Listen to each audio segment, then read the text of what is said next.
इतिहासामधला काळाकुट्ट दिवस म्हणावा लागेल.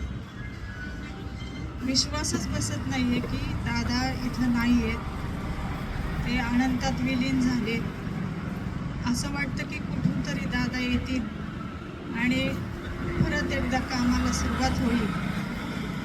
काल जेव्हा सकाळी समजलं की दादांचं विमान पडलं आणि ते गेले, त्यावेळेला इतकं वाईट वाटलं की अश्रू अनावर झाले आणि विश्वास बसत नव्हता. काय करावं, काय बोलावं, निशब्द झालो आम्ही सगळे घरातले. काय सगळेजण म्हणजे एकमेकांकडे बघायला लागलो की काय होतंय, हे जे काय टी व्हीवर आपण बातम्या बघतोय ते खरं आहे की खोटं आहे. असं वाटत होतं हे खोटंच असावं. दादांनी इतकं वडगावसाठी कामं केलीत आणि खूप सारी कामं केलीत.